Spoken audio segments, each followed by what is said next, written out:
Hello, my name is Mike Yeomans, and I'm a lighting lead here at Motive. Today my teammates and I are going to talk a bit about the lighting on Dead Space Remake. First of all, we're going to talk about how we are recreating the fantastic lighting design of Dead Space 1. We'll follow up with our lighting process and advances in real-time lighting. And lastly, we'll show you how we create an immersive sense of atmosphere, which is an important visual pillar for us. Dead Space had iconic design down to the last detail, and the lighting fixtures weren't left out of this equation. They just felt unique and that they fit into the design of the ship perfectly. We have reimagined the lighting design of the Ishimura and Valor, staying true to the originals while creating additional fixtures that fit into this established direction.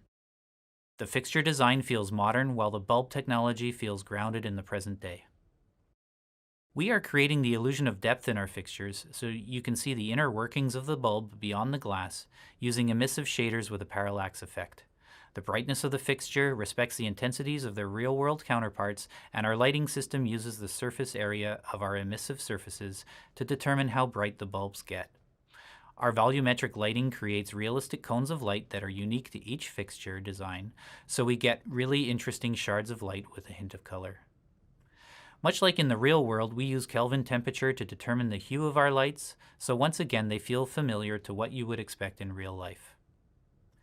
Area lights were previously reserved mostly for cinematics due to their increased performance cost. We are using them more extensively in Dead Space Remake, as they help to create convincing specular shapes, diffused lighting and shadows, and a more accurate volumetric shape. Simply put, they have lighting qualities that standard spotlights just can't achieve. Area lights make the most sense for rectangular-looking light fixtures such as signage. It would have been hard to reproduce the lighting from these types of sources with more punctual lights. Hi, my name is Mathieu Tetrault, and I'm a senior lighting artist on Dead Space Remake. Our lighting artists are able to craft the lighting in real time and control exactly how much indirect light, or global illumination, is bouncing around the scene.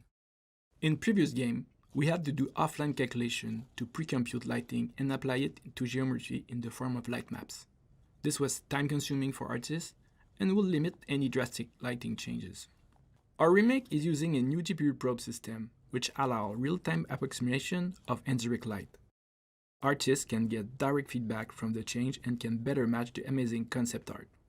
Our tools allow lighting artists to visualize individual lighting passes and material properties, to isolate issues and iterate on quality. As each light is activated and dialed in, we can see the bounce lighting react in real time. This approach was essential to ensure we can accommodate all the drastic lighting changes that occur in real time in front of the player. Scary lighting changes,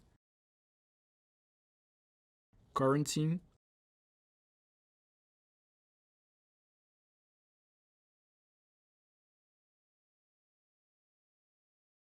light flickering. We place fixture in the ship much like it would have been assembled in a shipyard. Then we'd give an area a distinct character by changing the behavior and setting on each fixture instance. This allows each area to have its own signature mood, ambience, and level of horror. We focus on developing credible light behavior, such as flickering, that is specific to different types of light, from fluorescent to incandescent and halogen. Imagine an old fluorescent light tube constantly flickering while trying to turn on.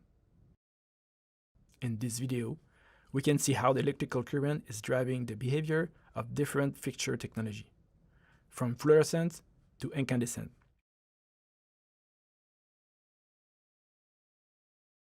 Hi, I'm Guillaume Goudreault. I'm a lead outsource lighter on Dead Space team. In game development, we often use fog to help simulate atmospheric perspective and add ambience to a level. It is used to communicate a sense of depth and detach the different elements of the background. In Dead Space, the atmosphere of the ship is one of the key contributors of the sense of horror. To create that atmosphere, we've gone one step further. We are putting a lot of energy into creating a realistic volumetric fog solution. First, we need a lot of control to create the dreadful atmosphere expected in Dead Space. With our system, we can simulate a layered fog approach. We have control over the texture that move and shift inside of the fog. We can control the speed of the movement and detail in the texture. We can recreate a fog creeping along the floor. We have also control over the absorption. It gives the feeling of a thick, dense smoke that absorbs light. Very much like the smoke that collects on the ceiling during a fire. We can also control the color of the fog for those moments when we need a little extra punch. Second, we need a convincing light interaction with the fog. When we combine our lighting and the fog, we immediately see the impact. We can easily sculpt and tweak the shard of light cutting across the room. It really adds a lot to a scene. We can go from the simplest environment to a gloomy looking scene. Lastly, we need something flexible. Whenever we have a big change and we need to adjust the mood of the scene, we can animate and adjust the environment fog. This is especially useful when we do transition from the inside of the USG Ishimura to the outside. We will be able to contrast the heavy ambience of our interior with the complete lack of atmosphere in the outer space.